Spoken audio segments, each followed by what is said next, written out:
For decades, Jeffrey Epstein was not a fugitive. He wasn't hiding. He wasn't living under false identities or avoiding public life. Instead, he operated openly, traveling internationally, hosting influential guests, managing wealth, and maintaining relationships with powerful institutions. And yet, despite repeated warnings and credible allegations, he remained largely untouched by law enforcement for years. This wasn't because the system never noticed him. It was because the system failed to contain him. Epstein's ability to evade accountability did not rely on a single tactic. It was the result of layered strategies, legal, financial, and social, that exploited weaknesses already embedded in the justice system. One of the most critical factors was timing. Allegations against Epstein emerged long before his 2019 arrest. As early as the late 1990s and early 2000s, complaints were filed with local law enforcement. These were not anonymous tips or vague rumors. They were detailed accounts that showed consistent patterns. But investigations moved slowly. Cases were fragmented across jurisdictions. Local police gathered evidence, while state and federal authorities debated who had authority to proceed. This lack of coordination created delays, and delays create opportunity. Epstein's legal strategy capitalized on this fragmentation. He retained elite defense attorneys who understood not just the law, but the psychology of prosecutors and institutions. Negotiations focused on narrowing charges, limiting exposure, and preventing escalation to federal court. The result was the 2008 Non-Prosecution Agreement, a deal that effectively halted a broader investigation and granted Epstein extraordinary protections. That agreement did more than reduce penalties. It shielded Epstein from future federal charges related to the same conduct, restricted victim notification, and included language that would later be criticized for protecting unnamed individuals from prosecution. Even years later, the deal would be described by officials as a serious failure of judgment. But legal maneuvering alone does not explain Epstein's longevity. Financial power played an equally important role. Epstein's wealth allowed him to absorb legal pressure without disruption. He could fund prolonged negotiations, mount aggressive defenses, and quietly settle civil claims. Lawsuits that might have exposed patterns instead ended behind closed doors.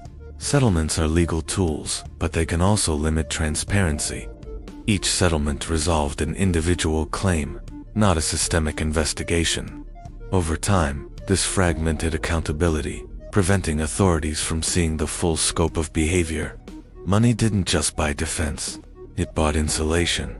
Political and institutional access further complicated enforcement.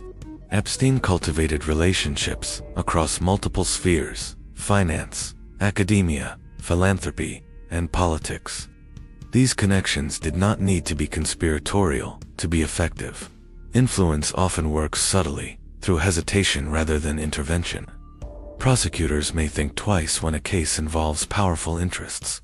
Institutions may delay action when reputational risk is high. Media outlets may soften reporting when legal threats loom. This isn't corruption in the cinematic sense.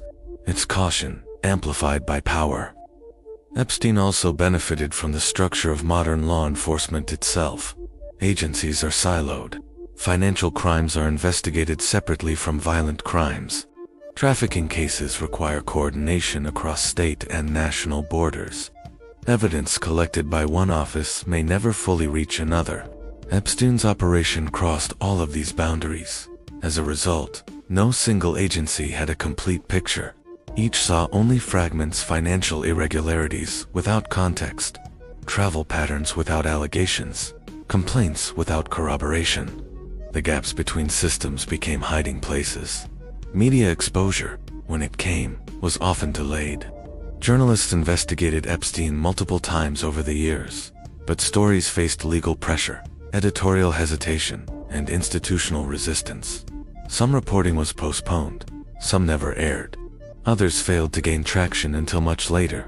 By the time sustained public scrutiny arrived, critical opportunities for intervention had already passed. Even Epstein's arrest in 2019 reflected this pattern. It was reactive, not preventative, the culmination of years of missed chances, rather than a decisive early intervention. And then came the final failure. Epstein died in federal custody while awaiting trial.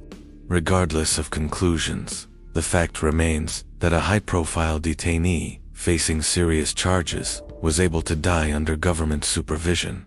That moment crystallized public distrust, not because it answered questions, but because it ensured many would never be answered at all.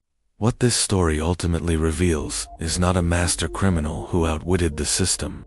It reveals a system that was never designed to confront concentrated wealth, influence, and legal sophistication operating simultaneously. Epstein did not invent legal loopholes. He did not create fragmented jurisdictions. He did not design settlement culture or institutional caution.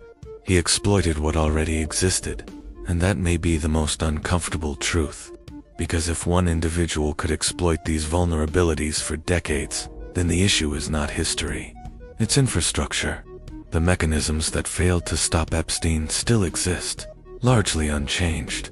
And unless those weaknesses are addressed, accountability will always arrive late, fragmented, or not at all. This isn't just the story of how Epstein evaded law enforcement. It's the story of how power, complexity, and institutional failure can converge quietly over time, and how justice, when delayed long enough, becomes indistinguishable from denial.